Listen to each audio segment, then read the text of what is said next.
And every story can change the world. Together we are Global Speakers Talk. So, what if the life you've worked so hard to build is the very thing that's quietly breaking you? We celebrate success, ambition, and achievement, but we rarely talk about the hidden cost of constantly performing, proving, and pushing ourselves beyond our limits. Welcome to Global Speakers Talk, where we bring you transformative conversations with global leaders, experts, and changemakers who are redefining success with purpose and impact. I'm your host, Elvira Hopper. Today, I'm honored to welcome my beautiful sister, Stacey Stevens, senior personal injury lawyer, speaker, author, founder of Beyond the Bar, and host of How We Recover From Burnout. Through her work, Stacey helps high achievers move beyond survival, reset their nervous systems, and create a life that's both successful and sustainable. Stacey, welcome to Global Speakers Talk. It is a privilege to have you with us. Oh, thank you very much. It is a privilege to be here as well. Amazing. So, Stacey, I am going to start with the first deep dive question. Okay. You have built a successful legal career where excellence and performance were expected every single day, that are still expected every single day. Looking back, when did you first realize that what looked like success from the outside was actually leading you toward burnout? To be perfectly honest, it would have been shortly after I got called to the bar, which is shocking, isn't it? Because becoming a lawyer was something that I had worked my entire life to do. Right? From the moment I was around 15 years old, I had made a fateful decision to leave home. And the last thing that I said to my father was, I'll show you, I'm going to be a lawyer. So I left with a mission. And I stayed on track to reach that mission until I was 37. Wow. And I was called to the bar in 2005. And it was probably around that same time that I found myself looking around my office and saying, is this really it? Like, is this really it for me? This is what I've worked so hard to achieve. And that's it. Wow. But I ignored it. Yeah. And I pushed those thoughts out of my mind and I kept practicing. And fast forward to about 2023. So I've been practicing for almost 20 years. And, the voice kept coming back saying, are you sure? Is this it? Is this can you really do this, feel this way the rest of your life? Because it wasn't about what I was doing. It was about how I was feeling. And that's why those feelings is what I kept pushing and pushing away. Oh, wow. I just feel the anguish that you've went through, Stacey. And I've heard your story a few times. I know you very well. And oh my God, how you did it. Like it just amazes me. It really, really does. Okay, so I'm going to ask you the next question. You often say that many people are living from a self-built for survival. That's a powerful idea. Can you explain what that means and how childhood experiences, expectations, or past challenges shape the way we show up as adults? Sure. This is a passion that I've discovered since I started going down my own sort of burnout recovery journey. And the thing is, we are all built to survive. That's the job of our brain, our mind. It's one job, keep us alive. That's it. And it's been that way since mankind started walking the earth, right? Back in the day, we have to survive, right? We have to eat. We have to hunt our food. We don't want to be eaten by the dinosaurs and the wild animals, and we need our group. We need to belong. Well, fast forward now to modern times, and we still have that same priority. We're still hardwired to survive. Yeah.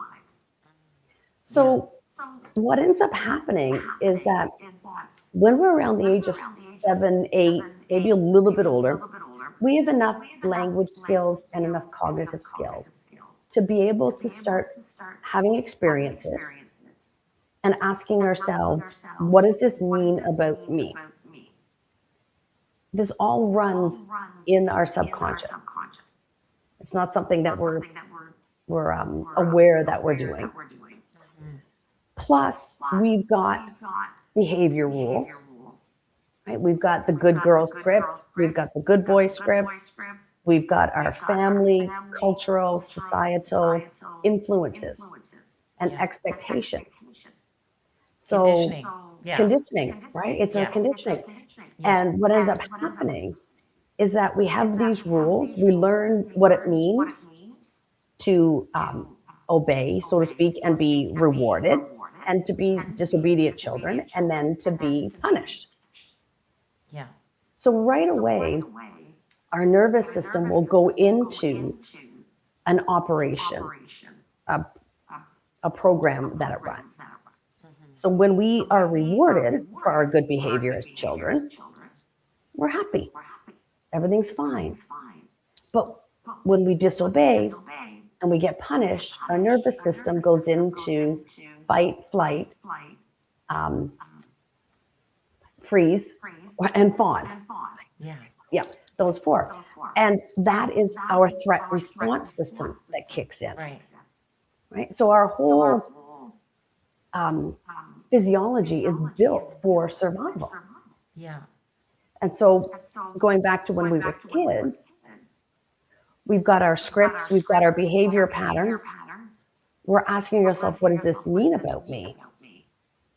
And then we base our behavior from there on the meanings that we make. So, like, for example, with myself, I left home because I believed I wasn't wanted. And that's a really long story to get into. But that was my belief at the time. Yeah.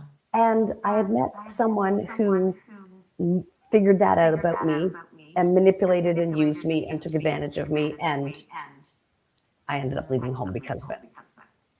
And, so I'm this woman who believes she's not wanted. And now she ends up in a world where she doesn't belong. And I knew I didn't belong there. Wow. But because of the survival, right, that we have to have, I started taking on the behavior patterns, people pleasing, fixer, overachiever, because everybody I saw, everybody I talked to was, one day I'm going to be a lawyer. So, I had to make sure everybody around me was happy.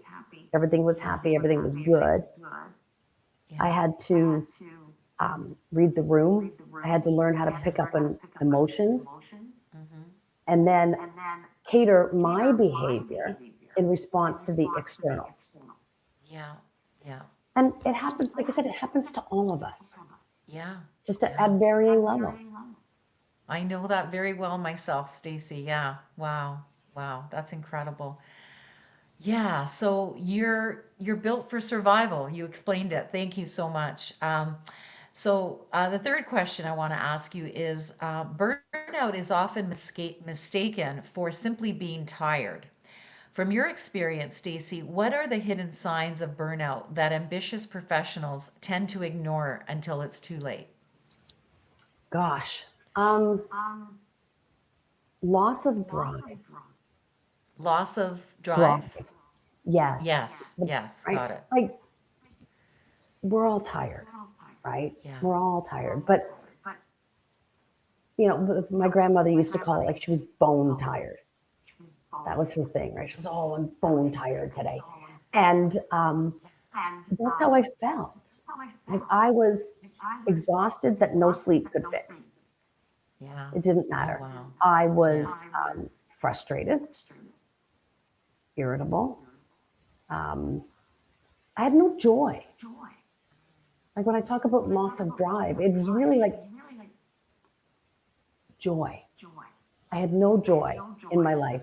And it felt like everything that I was doing was taking more energy from me than what it was giving me. Right. And it didn't matter. It wasn't just work. It was everything. Family, social outings, you know, things that I like to do, recreational things. I was just, everything felt like it was just taking the life out of me. Yeah. Yeah. And it, I see. Yeah. I just see like you were sucked dry. yeah, That's what I'm seeing. Yeah. yeah. It's like Yeah. everybody wanted a piece of me and there was nothing left to give. And, you know, I tell the story of, you know, being in my kitchen in my house and standing there looking around with what everybody says is success. Yeah. Right? Partner at a law firm, fabulous children, grown, who are now grown men, you know, grandchildren, traveling. I've got everything I wanted. And all I really wanted to do was move into a condo and get a dog far away from everybody and everything because I just didn't have the mental, the physical, the cognitive energy to Yeah. just keep living my best life. Yeah. Yeah. Wow. The way I feel like what you're describing, you probably heard this term, Stacey, and maybe our listeners can relate to it as well. It feels like you had the ladder against the wrong wall. Like you were Yeah. climbing this ladder, but it wasn't really what you wanted. Like you said, you wanted to live in a little condo with a dog, right? It's Yeah. like you didn't want that life anymore. So, No, wow. Yeah. no. And I think, part of it comes from the story that I was telling myself about Yeah. myself, right? Which is, Yeah. one day I'm going to be a lawyer. So even after I had moved back home and, eventually got on with my life, I was a receptionist in a law firm, legal secretary. I went to night school to be a law clerk, had my own paralegal business. Um, and it was all to prove a point, Yeah. right? Which is to Wow. prove that everybody who told me that I would not be able to do it, that I would amount to nothing, Yeah. so I could prove them wrong. Yeah. Yeah. Wow. Wow. That's incredible. And your ego kept you going because your ego just wants you to survive, right? Hmm. And come hell or high water, you were going to prove that what you said Yeah, is what you were going to do. So, absolutely. wow, that's incredible. Absolutely.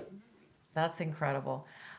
You speak about resetting the nervous system rather than simply managing stress, Stacey. Why is this distinction so important? And what practical daily steps can help people begin healing from chronic stress like you experienced? So you have to look at reconditioning the nervous system because Yeah.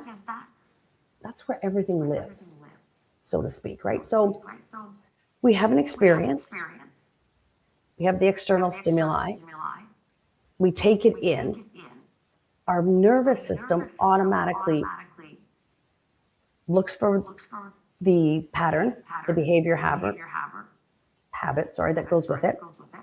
It fires into either calm, rest, digest, this is great, it's friendly, or it goes into fight, flight, right? Freeze and fawn. Yeah. So we have the external stimuli, we have a thought. That thought comes from our nervous system, it triggers our emotion, and that emotion drives our actions. Right. So if you're not in a safe space, and I don't mean in a like a external safe space. If your nervous system is not internally programmed to be in a safe space, then no matter what you do to treat the stress is going to make a difference because it all comes from your thoughts, your emotions, actions. And there's a little tiny space between your thought and your emotions. not that big, and it happens really fast. Like your system literally fires in a fraction of a second Right. from something's happened. Oh my gosh, there's a threat. And it doesn't have to be a physical threat. Yeah. It can be something so remotely similar to something that you experienced when you were a child, Yeah. and it fires the exact same patterns. Yeah. Yeah. So Wow. dealing with just stress alone is just a Band-Aid. So you need to have the skills to be able to recognize what's happening, first of all. Yeah. Right? So we're sitting here right now. There's no threat. Everything is safe. But if something happens, like a few minutes, half an hour ago, I was outside cooking. This great big massive skunk came in the backyard. Yeah. Okay. So, but like I went from, you could feel the shift immediately. So the first step is becoming self-aware of when your nervous system has moved from a safe space to a threat space. Right. Right? And you can tell your breathing changes, your heart rate changes. You might get flushed, clenching the jaw, right? Your shoulders come up. You can feel it in your body, Right. right? So that is the very first thing, to be able to recognize that, okay, I've gone from a safe space to what we call survival mode. And there's a pattern that I go through when that happens. Recognize the signs. And it starts with self-awareness. S stands for somatic, right? So scan your body and see how you're feeling. Yeah. I, what is the internal narrative? Right? What are the thoughts that are going through your head? What are you telling yourself? G stands for guarded relating. So how are you relating with others? If you've moved into survival mode, your tone changes. Maybe you're having a fight with your spouse and the silent treatment comes up. You can feel it and you can tell. Your words are shorter, they're more clipped. So how are you relating to other people? And then S, which is, N. N is for noise. Right? Is it external expectations and other people's agendas that have now taken over, and you don't even hear what your own wants and what your own needs are? And then the last S in science is survival mode. Am I in survival mode? Yeah. Yeah. And Wow. just recognizing that and asking yourself that question Yeah. is enough to interrupt the pattern, in the sense that all of a sudden your Awareness. mind, Yeah. I had Awareness is power. Yes. it is. I had Yeah. about 2 or 3 weeks ago. It was nighttime. I was relaxed. Everything was great. And I thought, you know what, I'm just going to check my phone once. Just once. Yeah. Well, there was an email there. And it was an email that was strongly worded, right? Contained some, I don't want to say like accusatory language, but it was clearly faulting me for something. Yeah. And all of a sudden, like I got up out of the chair and my breathing changed. I'm not calm anymore. My breathing changed. I'm thinking I've done something wrong. Yeah. Right? My partner is telling me, what's the matter? What just happened? And I'm like, don't talk to me. You're not going to understand.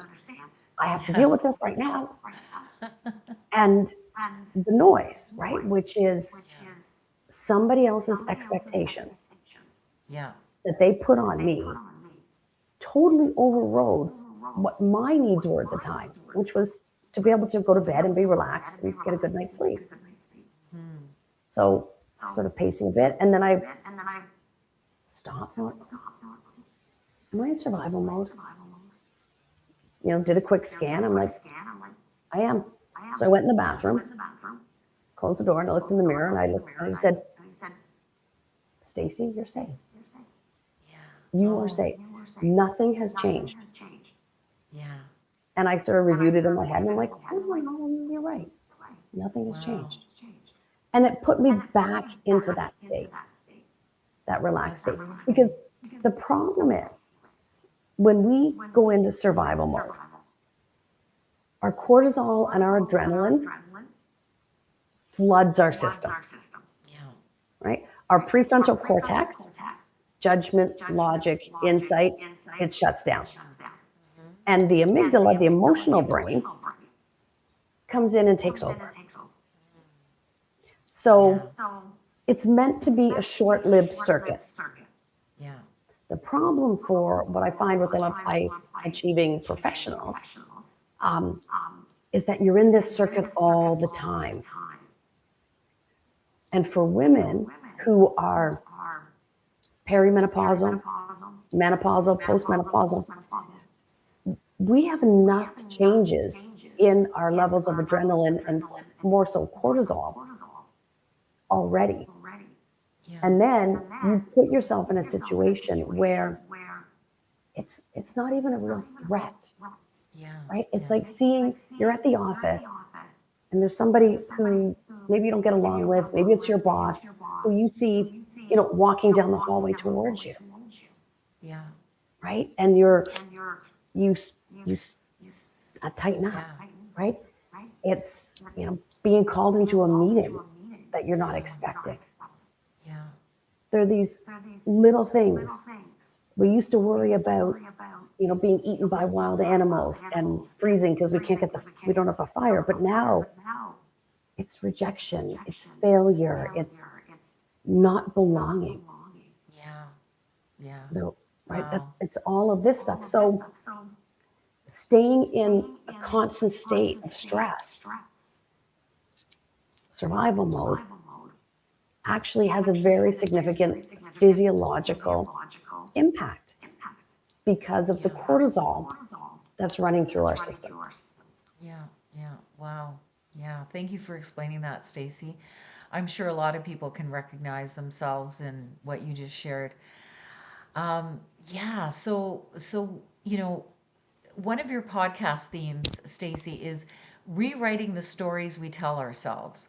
What are some of the most common narratives that keep high performers trapped in perfectionism, people pleasing, or constant overachievement? There's a few, but the most common ones are I'm not good enough. Yeah. I don't belong. Yeah. Right? Those are really the most common to worth, right? That you're not worthy, Yeah. that you don't deserve. I was talking to someone today, and she was telling me about someone that she knew whose husband had an affair, and the marriage broke up. They'd been married for a long time, the marriage broke up. And the person's response was, I don't understand. Why wasn't I enough? And I'm saying, but that's the wrong story. That's the wrong story that you're telling yourself. So for a lot of the high achieving people, especially women, it's not being enough. It's not belonging. And because I'm not enough and because I don't belong, then that means I have to work harder. I have to show up more. I have to appear to be more dedicated. Yeah. I have to keep proving myself over and over and over again. But if you change your story that you tell yourself about yourself, because most of these stories are made, like I said earlier, when you're about 7 or 8 years old. Well, we're not 7 or 8 years old anymore. And we've had a lifetime since then of achievements and successes and failures. Yeah. and hurts and all of that stuff. And why are we still caring? Why are we still living by the old story? Yeah. Yeah. Like, part of my old story was that I got to where I am despite all of my other lifetimes, right? My teenage runaway lifetime, my young mother, young wife, law student, all of those key moments in my life. Oh, I did all of this despite that. Mm-hmm. No, I did it all because of it. Mm-hmm. And you're big on energy. You understand this. When you say something, I did all this despite myself, versus, you know what, I did all this because of it. It's a completely different energy Different shift. energy. Yeah. Right. Yeah. It takes us out of a slight fight almost. Right? It's almost like a fight mode that I was in. And then to move into proud, safe. It's good. Yeah. Yeah. Love So that. we have to rewrite our story. Yeah, definitely. I love that. So, Stacey, if someone watching this episode feels exhausted, disconnected, or stuck in survival, what are 3 practical steps they can start today to reconnect with themselves and build a healthier, more fulfilling life? 3 steps. Learn 3 steps. Learn the signs, right? Yeah. So you recognize it when it happens. Yeah. What's another one? Make an obstacle list. Oh, okay. We have to-do lists, Yeah. right? We have our to-do list at work, the never-ending list. But do you make an obstacle list? And what I mean by that is, if you know tomorrow you've got to go in and you have to have a meeting with a boss or the board or whatever it is, right? You know you're going to go in, your nerves are going to be all frazzled. You're going to be in survival mode when you walk in that meeting, right? Because your nervous system's going to see it as a threat, especially if you're doing it. Let's say you're just even doing a presentation, something simple. Right. So practice how you're going to walk in the room. Visualize how you're going to look when you walk in that meeting. Make sure you're dressed appropriately. And the one thing that I found really, really worked for me is I always had a talisman. Oh, yeah. Yeah. Right?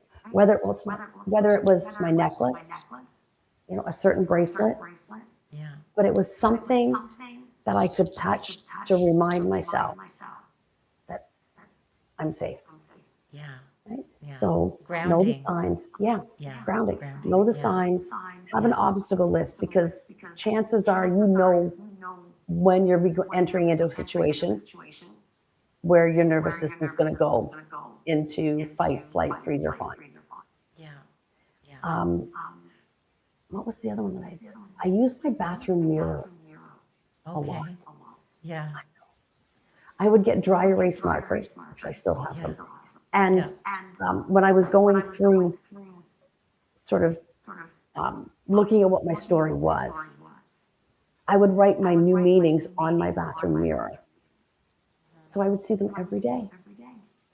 When I'm getting ready for work, when I come home from work, when I'm getting ready for bed, they were just there. Yeah. And it would just be a reminder. Like, for example, I have, right now it says true freedom is having nothing to hide and nothing to prove.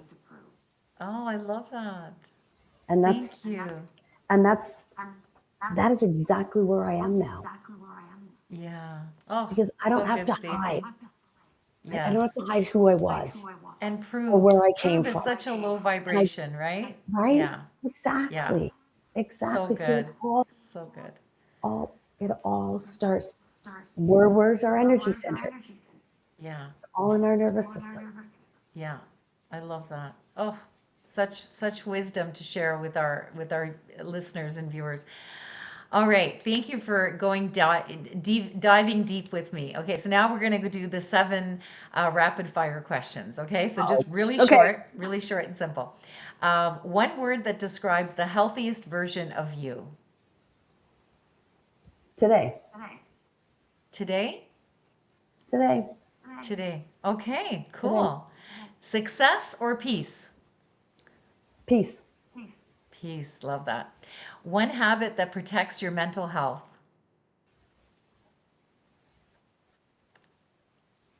Sorry, it broke up a bit. What one habit that protects your mental health? Being in nature. Nature, beautiful. What's one belief about burnout that people get wrong?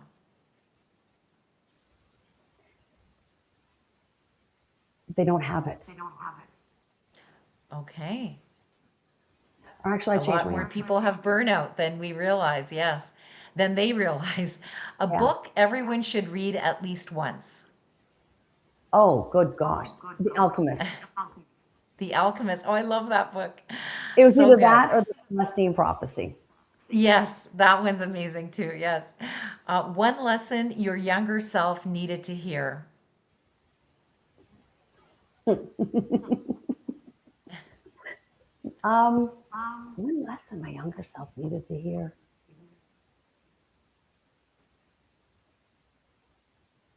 That's a tough one. I think it would be that you were wanted. You were wanted. Oh, I love Actually, that. That makes me want to cry. You yeah. were wanted. Complete this sentence. Healing begins when?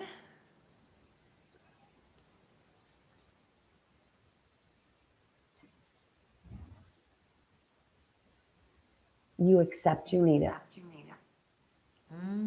Beautiful. Thank you. So, Stacey, imagine someone watching today is exhausted, overwhelmed, and quietly wondering if they can keep going. If they remember one message from this conversation for the rest of their life, what would you want that message to be? You do not need permission to rewrite your story. You don't. You don't. The power is already within you to do it. Yeah. You don't need anybody to tell you. Yeah, beautiful. It's a choice for sure.